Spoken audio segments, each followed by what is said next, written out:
সপ্তদশ শতক থেকে ঊনবিংশ শতক পর্যন্ত বাংলার বিভিন্ন জেলার গ্রামেগঞ্জে বহু সংখ্যক মন্দির নির্মিত হয়েছিল।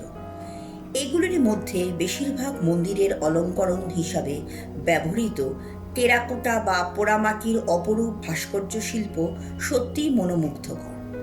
গ্রাম বাংলার সবুজ প্রকৃতির মধ্যে লুকিয়ে থাকা টেরাকোটা সমৃদ্ধ মন্দিরের প্রতি অমোঘ আকর্ষণে আজ আমরা চলেছি পূর্ব বর্ধমান জেলার ভাতার ব্লকের অন্তর্গত এরুয়ার গ্রামে। বহু প্রাচীন এই গ্রামটিতে বেশ কয়েকটি পুরাকীর্তির দেখা মেলে।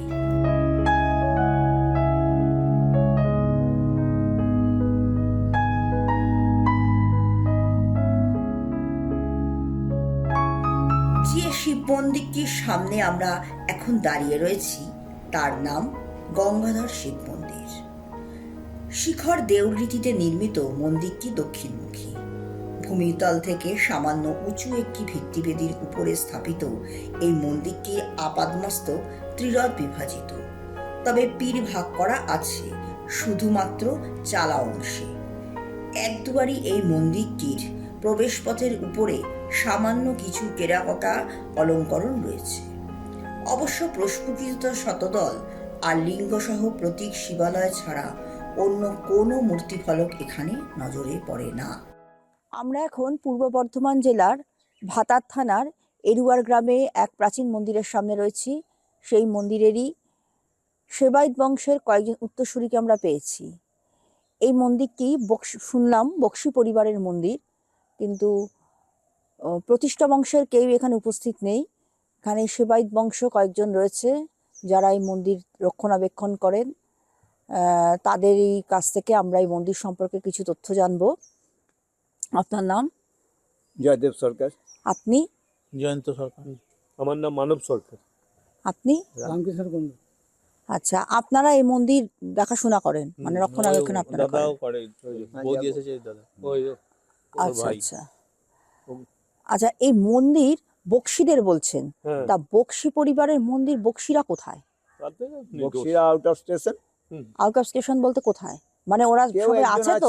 জিয়াড়া গোপালপুরে না? জিয়াড়া গোপালপুর আছে, একজন আছে। কাশিয়াড়াতে। কাশিয়াড়া, জিয়াড়া কাশিয়াড়া আছে। আচ্ছা, তা ওনারা কেউ আসেন না? না, এইসব দেখাশোনা করার জন্য আসে না। এখন এই দুর্গা পুজোর সময় একদিন একটু পুজো আগা দিয়ে যায়। ওই সন্ধি পুজোর দিন আসে। এখানে কি দুর্গাপূজা হয়? সাতপুতুল ঠাকুর আছে, অনেক ঠাকুর আছে আমাদের সাতপুতুলে ঠাকুর আছে। দুর্গা পুজো, ধর্মরাজ, নারায়ণ, ওখানে একটা মহাদেব আছে।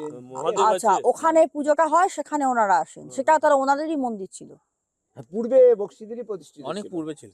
আচ্ছা, বক্সিরা কি জমিদার ছিল? জানি না আমাদের। আচ্ছা, এবার বক্সিদের থেকে আপনারা পেলেন কিভাবে? মন্দিরটা কিভাবে আসলো আপনাদের হাতে? পুরুষরা বলতে পারবে। আমরা বলতে পারবো।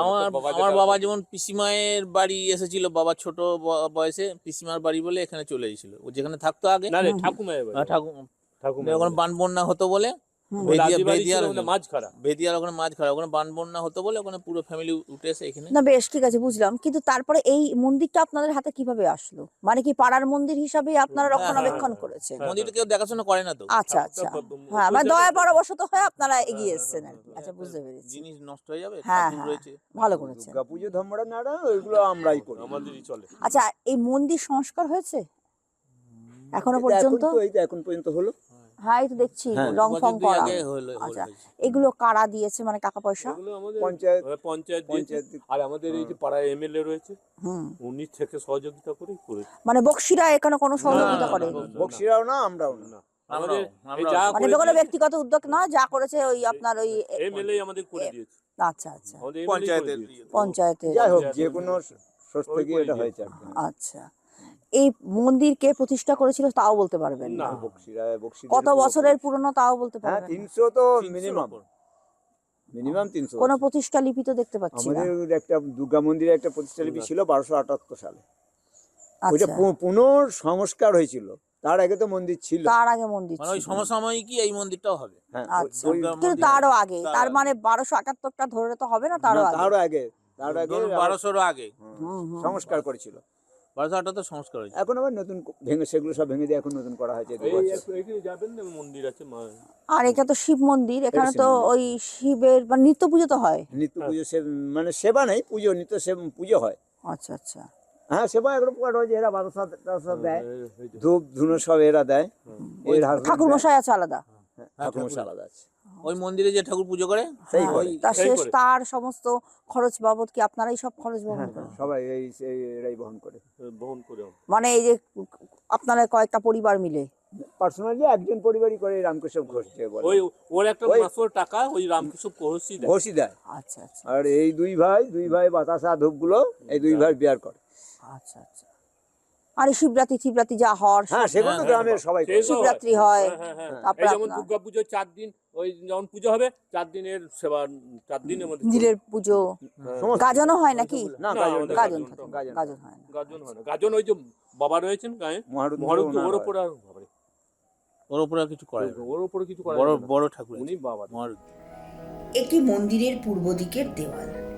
একটি নকল দরজা রয়েছে এই দেওয়ালে।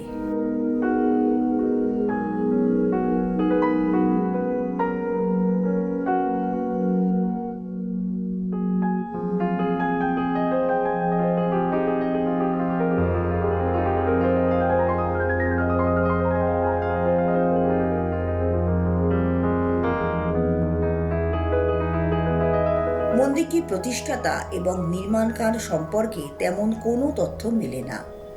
মন্দির দর্শন শেষে অন্ধ মন্দিরের উদ্দেশ্যে এবার আমরা এগিয়ে চলি।